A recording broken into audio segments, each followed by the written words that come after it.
Hello everyone and welcome to the program. This is Sunday Politics on Channel 7 in Lagos.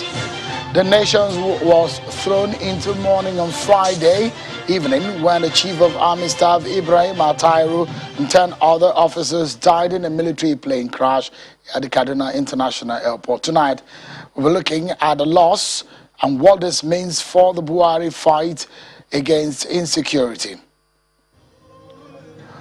But before we get into that, let's bring you up to speed with what happened today in Lagos. Some APC leaders, which includes Bola Tinubu, Chief Bisi Akande, Speaker of the House of Representatives Femi Gbajabiamila, governors of Lagos, Osun and Ogun State, met over the state of the nation. After their meeting, the former national chairman of the APC, Chief Bisi Akande, briefs on the outcome of the meeting. Take a listen to him.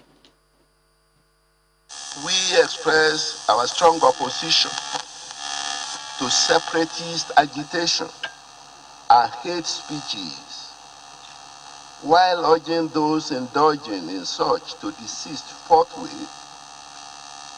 We renew our belief in the unity, stability, and sustainability of the country. We hold to the view that through federalism, where more power and resources are allocated to the states, will be an essential part in strengthening society and improving democratic governance, so that we beat the present challenges, but also engender durable peace and security. Through federalism and the reallocation of resources and authority that comes with it, will empower the states to solve localized issues before they spread and transform into national ones. We endorse the position of the southern governors taken at their May 11, 2021 summit in Asaba, Delta State, regarding ranching. We do so because such a decision will lessen tensions between farmers and herders, while also helping the long-term economic viability of both the farming and herding communities.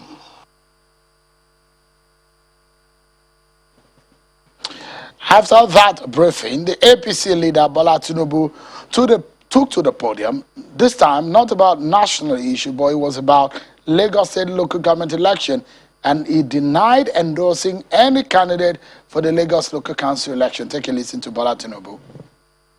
Very clear. I've not endorsed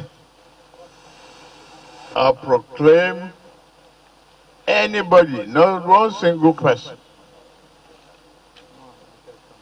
as anointed candidate for our party, APC.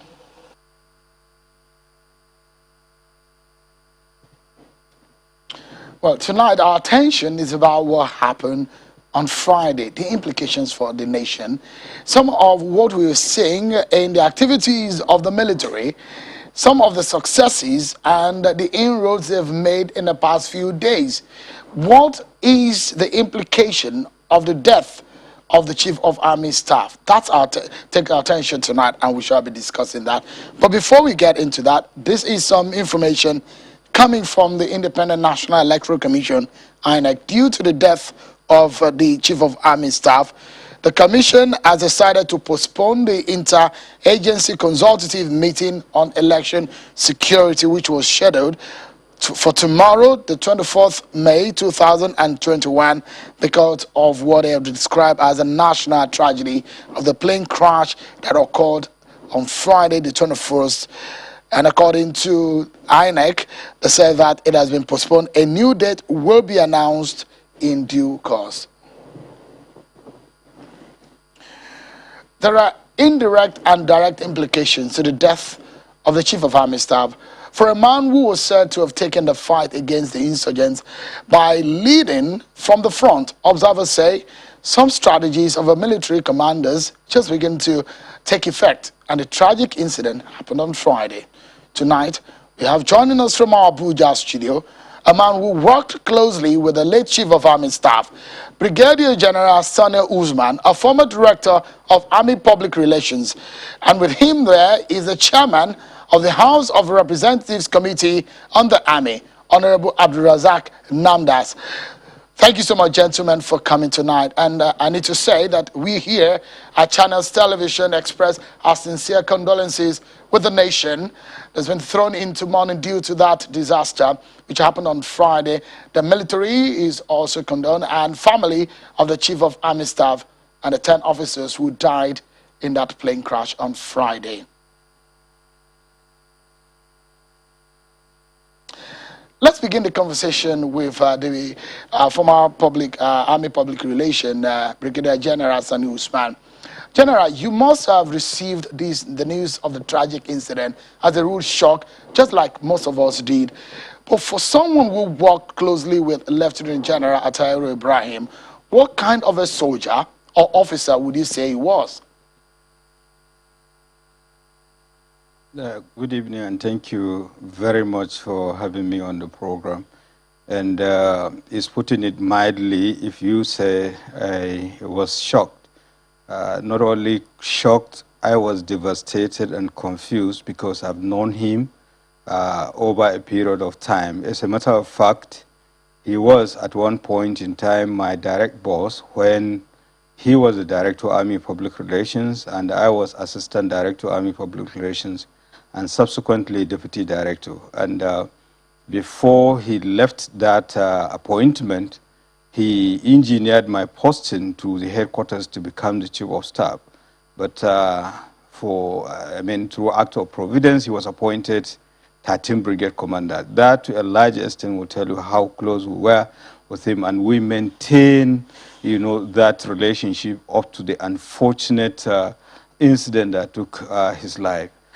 Definitely, this is a very, very trying moment and a grievous moment for that matter, for the nation, for the armed forces, and in particular for the Nigerian Army, losing not just the Chief of Army Staff, but some of his principal staff officers who were helping him to prosecute the war or counter-insurgency operations and so many other operations across the country. And talking about the kind of personality he was, well, if I may use that word, a no-nonsense soldier, that he was straightforward, and he doesn't mince words in whatever. And if you are not hardworking, you are not dedicated, definitely you will never see his smiling face. So that is the kind of stuff he was made of.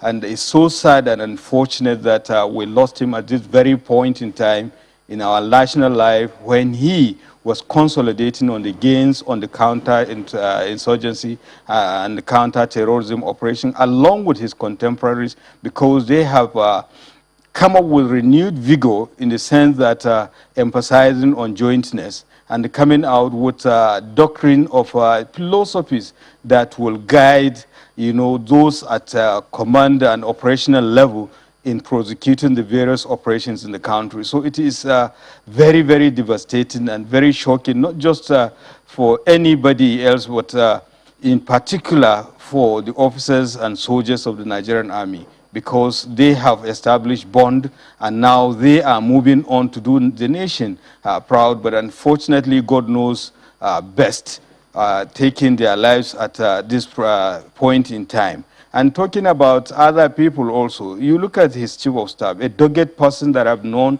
since when we were a captain, and of course the acting Chief of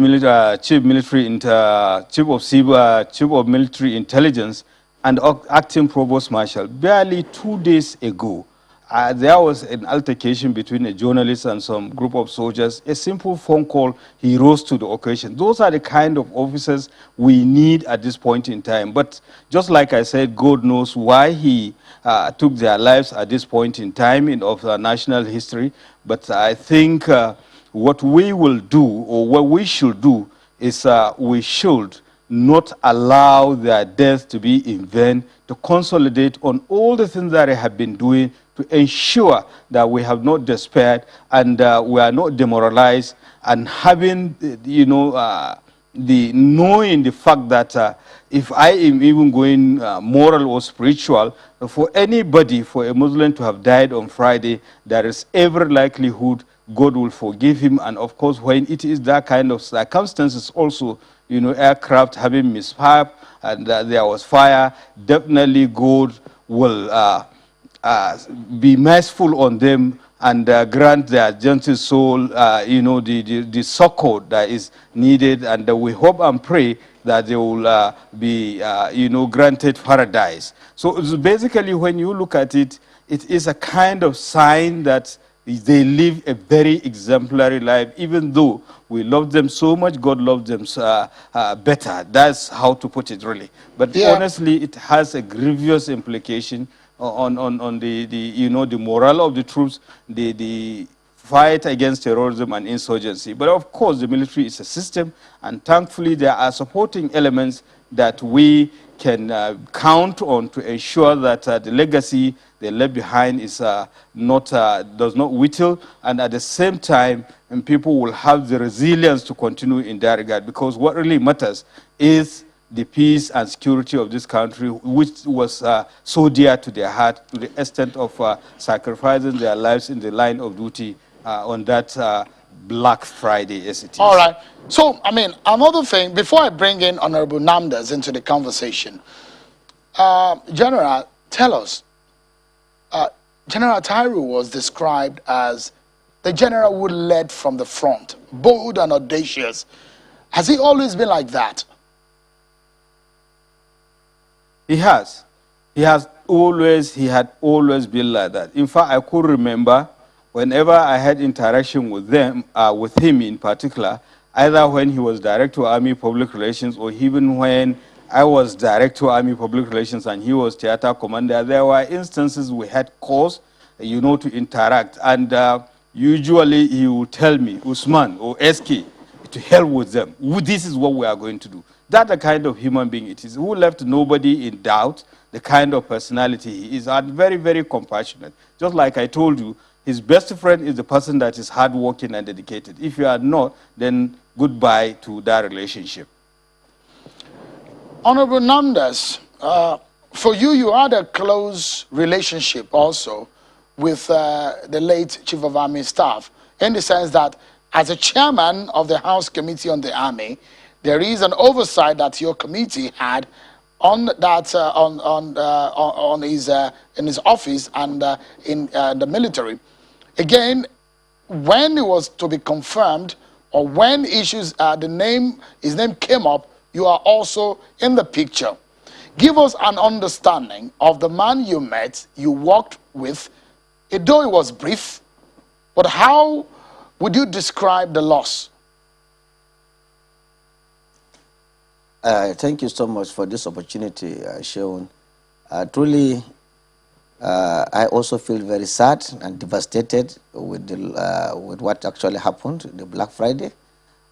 Truly, Attahiru, when he was nominated, and I had a phone call discussion with him, and he said, Namdas, you know, you were the spokesman of the House in the 8th Assembly, and I was also Director of Army Public Relations. It's like, okay, we've known ourselves, we've been doing the same job. Of course, I did it in the military, but you are in the House. And God has asked us, now we are going to work together. I said yes, and when he appeared before us during the screening committee, and truly he showed some kind of vision that, look, I must work to ensure that I take out the insurgents, the Boko Haram. He had the very, very strong heart that, look, he has so much on his shoulders, and he had the capacity, and he demonstrated he has the capacity that he can do the job very well. And Shaun, I must tell you that even before they crashed, I was also supposed to, who knows, God has his own way, because I was invited to also attend the POP in Kaduna, in Zaria. So you see, and normally we also follow them, and if not because I had a special ad hoc committee work with when the speaker set up an amount, probably, who knows, could I also be on that plane, but God knows better. We hope that God should forgive them and give them a Jannah Fidausi. One interesting thing is that when he took up, he was always in Maiduguri. I remember there was a time he gave 48 hours to the soldiers to go to Mate and make sure that they flushed out the Boko Haram elements there. And I told him that, look, you are taking chances. What happens if they get to Mate and could not do what specifically asked them to do? That could be a problem. But he said, Namdas, look, I am determined, and the soldiers' morale are high, and I have given them all that they are supposed to get, and I think they will do the job. Unfortunately for him, that 48 hours that he gave them, the soldiers did the right work, and they flushed the Boko Haram elements in Mate. That is confidence building. So for him to have done that and always continue to be in Maiduguri shows that, look, he was very ready for that. And secondly, don't forget he changed the name of Operation Lafayette to Operation Hiding Kai.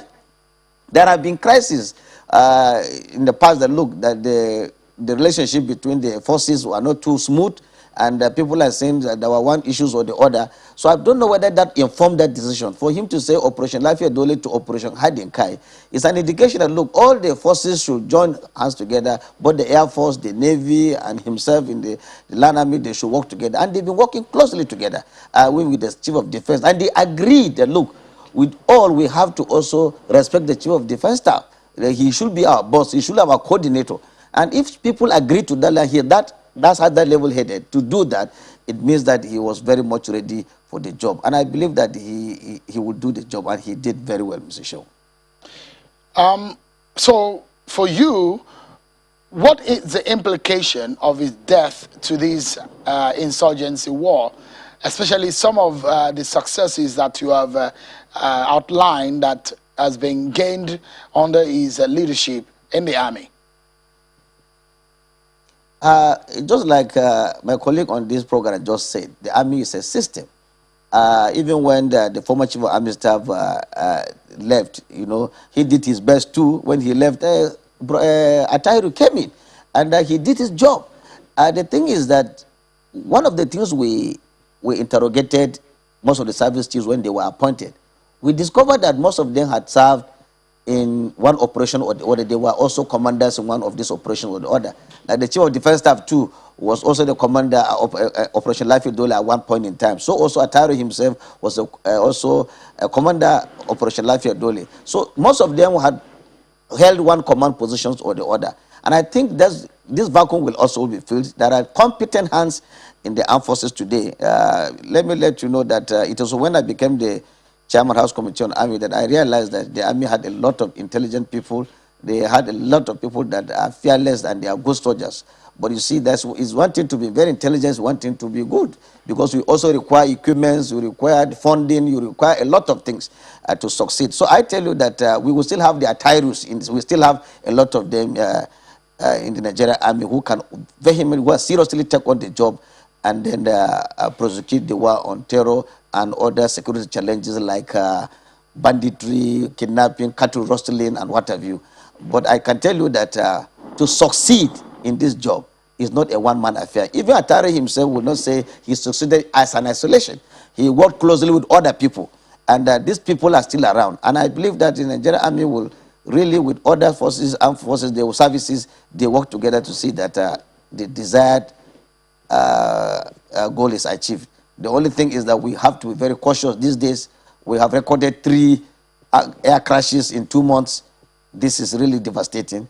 I think we all have to go back to the drawing board and see what is the reason, because it shows that our safety record is really, really going down, and that can be very demoralizing.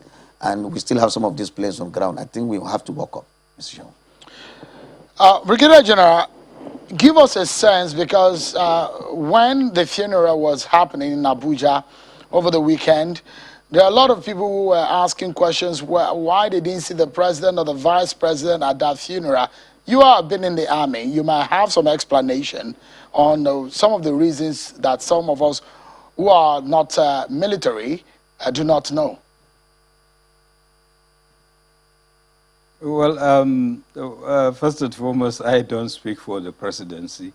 I am a private citizen. However, I believe there are cogent reasons why the president and other expected, or our own expectation of the, hierarchy in the Nigerian society were not there. But first and foremost, what I want you to understand is that even though there were credible information as to why that was not so, but first and foremost, the late Chief of Army Staff and senior military officers and crews and the pilots were given national burial. And you should understand that definitely that national burial wouldn't have taken place without the instances and the approval of the President and Commander-in-Chief, who can delegate authority. But I know at a trying moment like that, it will go a long way to give people a sense of belonging and boost morale. But sometimes people could be indisposed that they cannot. But I was made to understand, actually, that the president, usually before he goes out, there should be a proper arrangement in terms of security, minimum of 24 hours. And unfortunately, this time around, it wasn't so. And basically, that was the essence. But I believe there could be more explanation. But the only thing is that I believe also there must have been a communication gap, because people should have understood this. It was done with the best of intention, not because of any other ulterior motives, because I am so sure for the president to have appointed him Chief of Army Staff, he must have held him in his dear, close to his heart. And nobody could have lost the Chief of Army Staff. If he is disposed, he will not be able to pay that respect, because, it will go a long way to send a wonderful signal to those officers and men. But that notwithstanding, circumstances could warrant you delegated responsibility. And I know that the federal government was fully represented, right from the members of the Executive Council, the Secretary to the government, they were there. And I know that even this evening, the president's wife was with the wife of the late Chief of Army Staff, and the vice president's wife too. So basically, these are some of the issues. I think the most important thing is you guys should investigate and find out exactly what happened and why, but at the same time, again, people should be forthcoming with information so that people will not misunderstand certain things as they happen. Okay, then the other thing is that we should also look at is that we are in a very, very trying moment in terms of the security and devastating thing that happened last Friday. So vicariance and all these, talks, I think we should eschew them. Let us rally round together to ensure that these gallant Chief of Army Staff, his principal staff officers that lost their lives in the course of national duty are, immortalized and respected beyond just those ceremonial things that you have people are speculating. And I believe most of all these issues, they are for political expediency. But I think we should have a kind of, sense of brotherliness or togetherness at this critical point in time, that we will ask those questions later and we'll learn our lessons as time goes on. But I think the most important thing is to respect their memory, respect the fact that we are in state of mourning. We should act as Nigerians who's, who lost such precious Nigerians and very important Nigerians for that matter. Because if you look at it, each and every one of them, every Nigerian is a stakeholder in him or in him. So because of the training, the importance of military service in Nigeria, talk less of a Chief of Army Staff at this point in time. And this is the second time we are having this catastrophe in our national history. The first being in 1968 with late Colonel Joseph Akahan, the Chief of Army Staff that took over, that time. And unfortunately, he too died in a plane crash like that. And now we are having it. A lot of people were not aware about that. So I think we should rally around. We should not, despair about all those things. We should have, kind of cohesion that will, give the military and the families of these deceased gallant senior officers the sense of responsibility they so desire. I would like you to also perhaps lead us to our break on the program with this conversation. What will the Inspector General of Police has said that they are up to the task in preventing any attack by Boko Haram because of the news and the reports about a possible threat on some cities. and he's asked, the IG has asked that they beef up security in some major cities across the country. From what you have seen in the past few weeks and days, how would you describe the insurgency war in the northeast region of the country? Well, I can tell you, just like I mentioned earlier on, the military is a system, but leadership is equally very important. And you should remember that we have one of the best militaries, you know, in the Nigerian armed forces. And I can tell you, because they have been doing marvelously well in the present circumstances they found themselves. It is so sad and unfortunate that, you know, things, people tend to, you know, cause unnecessary anxiety within the society. Take, for instance, people will just be talking about these issues, but I can tell you that the security forces are up to the task.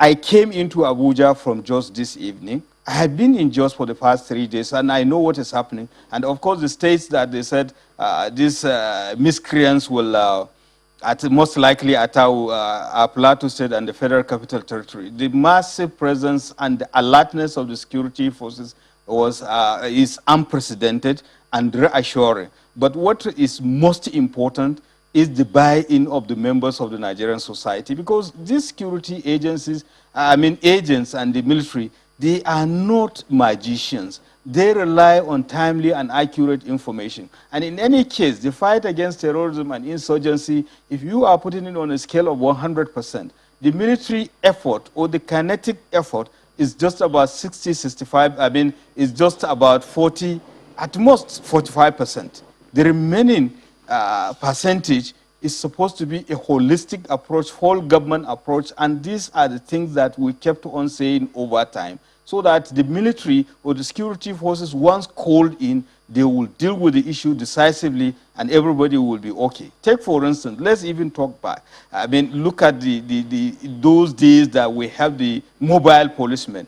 You know, whenever there is any problem, be it communal classes, any security challenge, once you deploy mobile policemen, within 24 hours they will restore law and order. But as time goes on, we kept on crippling, you know, those security agencies to the point that we don't even have backup. And the earlier we go back to that drawing board, the better. And I can tell you, in the security forces, particularly the armed forces that I know you have one of the best, all you need to do is to support them in any way you can, just like the honorable member has said, in terms of training, in terms of equipping, in terms of dealing with their administrative requirement, and you have the marvelous people. They have been doing this since the First World War, General, the Second just a World moment, War, and the because we are due for a break now.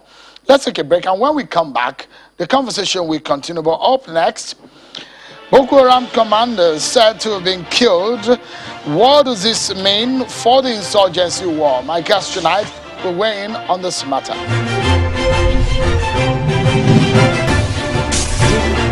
Welcome back, everyone. Let's get back to the conversation with retired Brigadier General Sani Usman, the former Director of Army Public Relations, and with him is also the Chairman of the House of Reps Committee on the Army, Honorable Abdulrazak Namdaz. Thank you so much, gentlemen, for your time tonight. I was asking you about the threat of Boko Haram attack on some cities in the country. So we've seen Jos and Abuja security being beefed up. What does this mean? Is it that the insurgents are getting awareness and perhaps in the death of Shekau, ISWAP as another arm of this insurgency already having inroad? Or what exactly do we need to know? Well, what I want you to understand is that terrorism anywhere in the world thrive on propaganda, and just like I was telling someone else, they are very resilient unless if you take them out. So what it means is that we shouldn't in any way take things for granted, because these are people that are, you know, living in utopian dream of creating a caliphate out of the Nigerian state, which is impossible dream that was paid since way back 2016 or thereabout, and we have been consolidating. And if you recall back, you know that definitely we have made tremendous progress, better than even some of the so-called, civilized countries that have been dealing with such issues at hand. So then secondly, the issue is that over time, because of the concerted efforts of the military, the various factions, they have never had freedom of movement to the point of, of what we have had last Wednesday. So basically, it is question of getting, more intelligent to ensure that that is why, again, the issue of the purported leader of, the original Boko Haram terrorist group leader, Abubakar Shekau, is something that is a kind of a golden opportunity for the military. And I'm so happy, so glad. When we got that information, we said, look, this is a wonderful opportunity because there will be confusion in the ranks, in the camps of these terrorists, and there could be tussle for power and all the rest of the thing. And I'm glad to see the military, particularly the Nigerian Air Force, rose to the occasion, and I believe they have dealt decisively with a sizable number of the leadership and membership of these terrorists. But we should continue to consolidate on that, and we should continue to emphasize on credible and timely intelligence, because it is that what matters. Because the problem that we are having is that there are people that are having, they are double dealing. They come and give information to the, intelligence agency of the Nigerian state, and at the same time trade in information to the terrorists. And the earlier we deal with such people, the better for us. And I can rest assure you, this problem that we're having with Boko Haram, honestly, is something that is not unsurmountable. It's something that we can deal with. But we need certain things, credible intelligence, and holistic approach, in the sense that all Nigerians should look at the counter-terrorism and counter-insurgency operation by the armed forces and the security forces of this country as a collective responsibility in which each and everyone has a role to play. It's not quite long that we have had most bizarre news of somebody who is associated with government celebrating, eulogizing the Boko Haram terrorist, that he was so wonderful to the point that he committed suicide and all the rest of the thing. Even though his principal has disowned him, and I think that is not good enough, the intelligence and security forces should further investigate such thing, because there is no smoke without fire. Even if he is on heavy dose of, stimulants, I believe, the whole idea is that whoever commit murder while drunk, when you are hanging him, hang him when he's sober. So there is need for us to critically evaluate, the continuous survival of these terrorists, vis-a-vis those people that are sympathizing or supporting them. Honorable, from what we heard in the past weeks, when the governor of Niger State came out to say Boko Haram has entered into Niger State, we saw in Yobe State when Boko Haram also attacked some communities, and reports coming also said that there were some communities that have been taken over by Boko Haram. Military said they have since deployed and they're flushing them out. Now, the military, we understand, says they are investigating the death of Abubakar Shekau. For you, you are from Adamawa State. You understand, Adamawa State is also one of the 3 states that have been most hit by this insurgency. What does Shekau's death means, if this time around truly that he's been killed or he's died this time around? Thank you, Shaun. For me, everybody in Nigeria, Africa should be celebrating the death of Shekau. I am glad that he's dead. But actually, for me as a person, I'm not a personnel of the army. How I wish Shekau didn't kill himself. How I wish it was the military security forces that have captured him alive. He will have been more useful to Nigeria if he's really captured alive. However, the death is still good that he will stop his nefarious activities. Because just like when Muhammad Yusuf was killed, how I wish he was around, in developed worlds, when people of that caliber are captured alive, first, a lot of intelligent work will be done on him. His mode of operations will be unveiled. People will begin to know the operation, their tactics, and how they are able to get ammunition. We will have gotten very, very, very good, important information. However, for him to have just died, if it is true, he actually died through a suicide. It's just like this myth against people like people feel that, look, this man has just died. Even look at the havoc, the kind of displacement of people he has caused. It's really very traumatic. But we still have to commend, for example, when Hitler died, and people say, look, we have not seen him, he's dead. They say, look, he killed himself. It gives him a myth. And that's how I wish that this is not the case as I talk.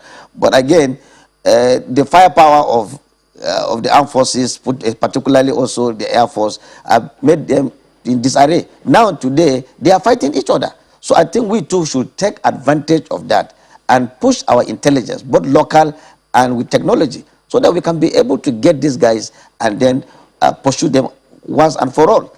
And for me, as a layman, I keep saying that, look, the most important tool we should use to defeat Boko Haram is that let us get more of our AK-47. Let's have more of it. Let's have more of ammunition. If you see videos of these terrorists, they move around with still the same AK-47. The superpower is not there. People give them the story that, look, they have more ammunition than us. I think it's not necessarily true. We should give them, and then the kind of ammunitions we have, these guys have them around their waist.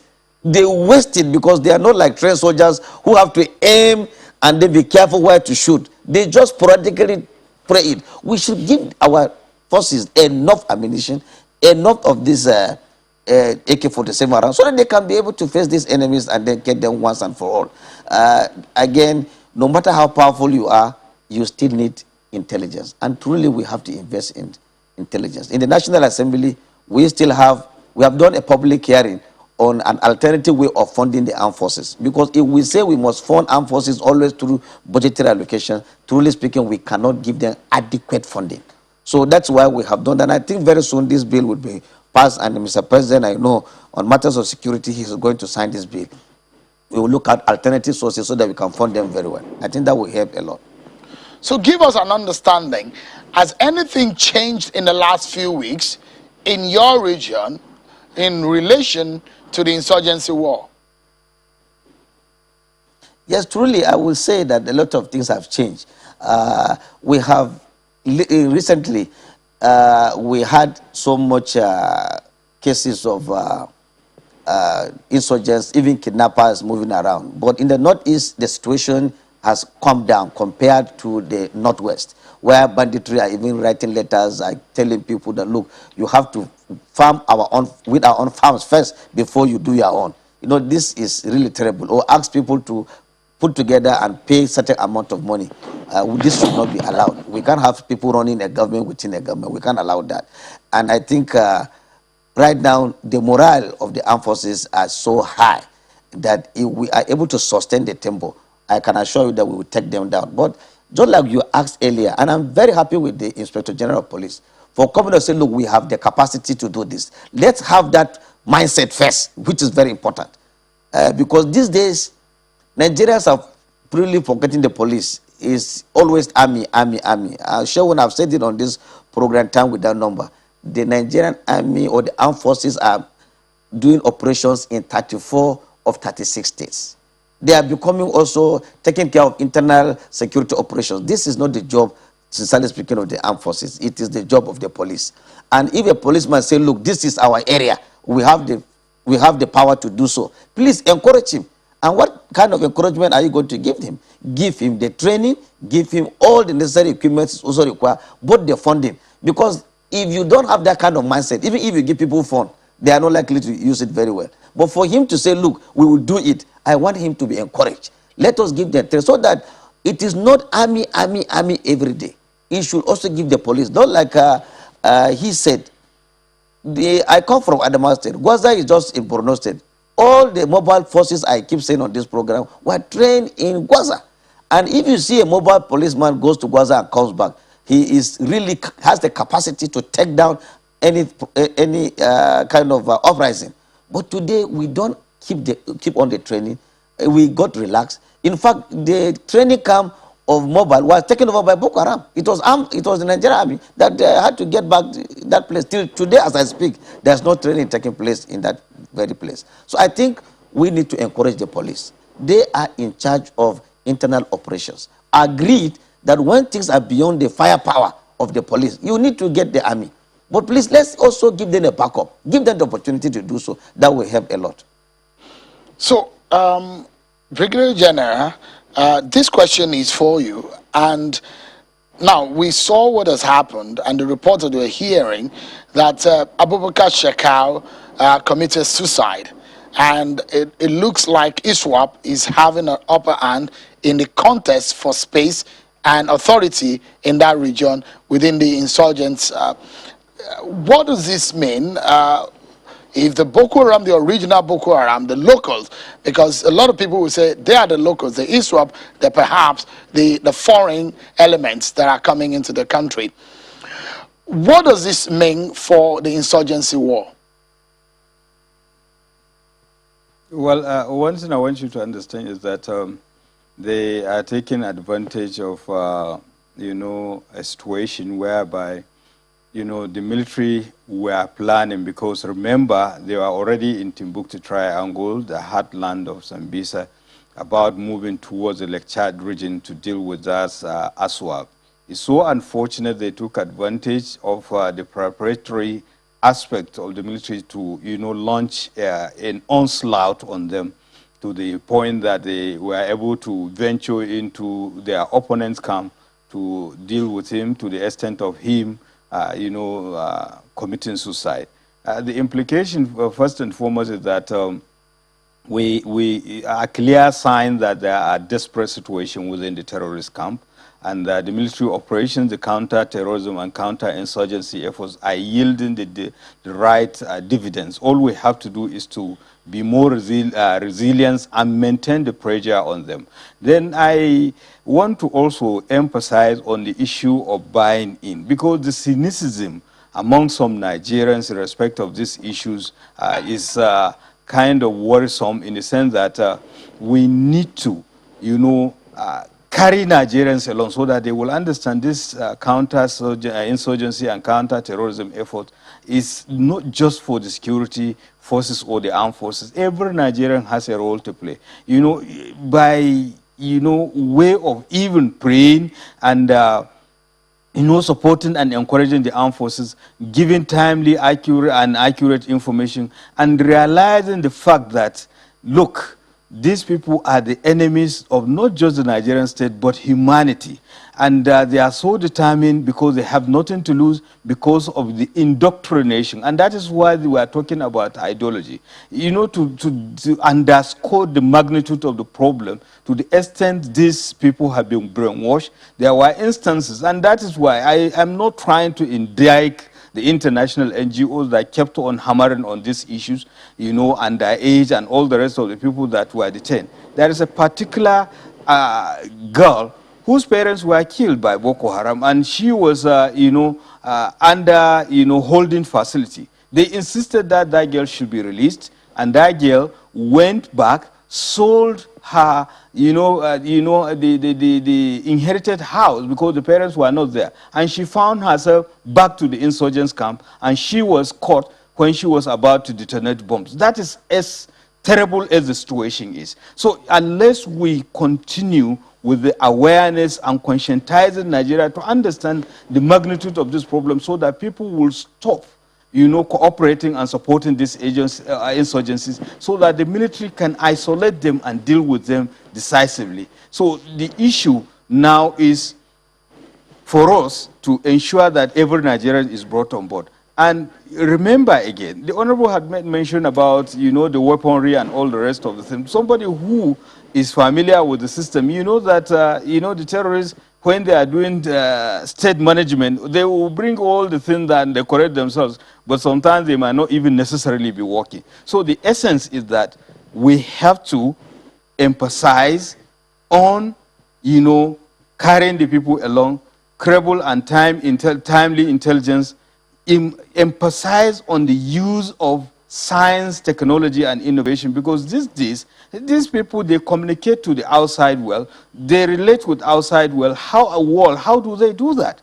Take, for instance, even, you know, some time back when they were issuing their videos and what have you, I don't believe in that forest they can be able to shoot a video, edit, produce it, before distributing it. Somebody somewhere is doing the middleman for them. And I was telling someone, there was a time when I was Director of Army Public Relations, we were investigating to the point that we traced some of these things up to Gombe State. So these are the issues that we are talking about. So people should be conscious, I mean, more security conscious, and be careful of people that are strangers in the environment, unholy things, because naturally, a bad thing is not usually being done unless if it is mishap in broad daylight. So these are the issues. So everybody has a role to play, but of course the government has a tremendous role to play by, you know, continuous education of Nigerians, because some of these people really do not know. And I can also give you an example. There was a time one of the Boko Haram terrorists was arrested somewhere around Benishek. And, you know, funnily, an elderly man, he was saying, how far is Lagos from here? Because their leader during the preaching session has told them that he has captured every part of Nigeria except Lagos. So look at the Benishek, the distance of Benishek and Maiduguri. You can imagine the kind of, you know, indoctrination in their head. So these are the issues. And right within the society, there are people that are supporting them. So we have to up our game to push them out, to ensure that they no longer feed these insurgents with information. You know, at the same time, again, we have to also invest heavily on the training, equipping, and administration of our security forces. By the way, and I'm so happy, the honorable member, the chairman House Committee on Army, has made mention of the fact that the National Assembly is working for an alternative funding. And I heard also one of the senators on BBC the other day saying that, look, they are working hand in glove together, both chambers of the National Assembly, to see how they can fund the armed forces. Given the myriads of security challenges Nigeria is facing, how much, if in relation to total budgetary allocation, do we devote to security? It's less than 1%, which is not good enough. You only think of that, your Mercedes, you can only think of your food, you can only think of all these luxurious things in life when you are safe and secure. So let's deal with this issue, then we think of other things. I'm not advocating that we should neglect other aspects of our national lives, you know, because even the military and the security is competing for, you know, budgetary allocation. But at the same time, we should be conscious of the fact that their situation requires their measures, funding, training, and general administration of the military and the security forces, as well as logistics. We should think out of the box. We are kind of taking things for granted to the point that, look, within the last 6 months, I should have expected that we have more recruitment in the security forces, more recruitment in the armed forces, more training, and more equipping. I know that equipping of the military, it takes such a long time, but we should have a plan that could yield the dividend within, you know, longer period of time. But thankfully, with the procurement of the Super Tucano any moment from now, they will be the game changers. But that notwithstanding, I know, and I'm so happy, I mean, I'm so certain about the fact that Nigeria as a nation, and with its incredible military and security forces, has the capacity to deal decisively with the security challenges that we are experiencing within our country. And the earlier we understand that, the better, so that people should not be cynic. We should have a kind of holistic approach. Everybody should have a role to play, because we are all equal stakeholders in this country. Honorable, I understand that the House of Representatives will be having a security summit, I think in the coming week, or yeah, in the coming week. So the question of funding, that is a major issue. But there's been a lot of money also that has been allocated to the military. So some will ask a question: how effective have we been able to utilize those funds? We said we wanted to buy some Tucano, Super Tucano aircraft. What is the status as a chair of the Army Committee? What would you say in terms of the effective utilization of the funds that have been accrued or that have been disbursed to the military, at least in the last 5 or 6 years? Yes, we have a committee, special ad hoc committee on security. I am a member of that committee. And the committee is led by the speaker himself. You can imagine the nature, the seriousness of this committee, because all the members of the leadership are also members of this committee, because we want to look at security from a holistic point of view. And that is why we are inviting all the stakeholders in this, in the security sector to come and discuss the matter. And that's why we're not leaving everything, anything to chance. And we believe that once, but of course, we are supposed to have, the workshop is supposed to start tomorrow, but the speaker in his vision, he discovered that based on the fact that what happened on Friday, we have shifted it to actually Wednesday. What I want to say, Sean, is that agreed, we have supported the armed forces, not only the Nigerian Army, in terms of funding in the last 6 to 7 years. We have done so much. But the thing is that while you increase funding, the situation on ground is also increasing. Imagine in 2015 or 2016, the issue was the issue of insurgency in the Northeast. This was where the challenge was. Now it has graduated to banditry in the Northwest, graduated to cattle rustling in the North Central. There is no region in this country that don't have issues. Farmer had a crisis, all this kidnapping, the thing has increased. So if the resources is there and the challenge has increased, you can also understand that that means you will still require more funding. I can tell you that when you buy ammunition, you don't keep it in the store for people to just come and see. The idea is that when you get ammunition, you take it to the front so that as they fire it, you keep replenishing them. So and the major problem again with the armed forces, as I come to understand, is that, for example, the armored vehicles. If they tell you the quantity of fuel the armored vehicle takes in a matter of hours, you begin to know that we have serious challenge on our hands. This is serious. And how many of these armored vehicles do we have to now just get inside to the bush to deal with the insurgency? We will require more of them. How many APCs do we have? And how many of them are required in a battalion? So all we've been doing is that we have done our best. But truly speaking, in terms of funding, the best is not enough. Let me give you from a position of strength in the 2021 budget. The 2021 budget, we have capital of 29 billion. So Sheun, how can we be running this kind of security challenges we have in this country? That the capital of the Nigerian Army is 29 billion. That 29 billion put together can just buy 2-3 items and that money is finished. But don't forget that we still have the welfare of the soldiers. Don't forget that you have to go to the barracks. How many of them are even having accommodation? How many of them require the attention of, and you still need this same 29 billion to take care of the capital, take care of even the barracks, renovation, building fresh ones, putting the vehicles in order, buying more equipment is really, really, really not enough. And that is why we said, look at the spirit of Nigerians when we come to COVID-19. See how people are donating money for the benefit of COVID-19, because people know that, look, this thing can happen to anybody. Now, that's why we came up with this alternative funding. Let philanthropists also procure, if they have the opportunity, we should put on a committee that can also buy the equipment and even give it to the armed forces. We are not only to give them money. If we can donate food, we should donate other items, have the capacity to buy, give this money so that let people come with enough resources to tinker and then fight this battle. But I can tell you, we have little resources. I must sincerely thank both of you for your time tonight. Retired Brigadier General Sani Usman, a former Director of Army Public Relations, thank you for the thoughts that you've shared tonight on the program. And Honorable Abdul Razak Namdas, the Chairman of the Army and the House of Representatives, sincere appreciation for your time. Thank you, sir. Well, that's our show for tonight, everyone. Many thanks for watching. I'm Sheun Akimale. Bye-bye.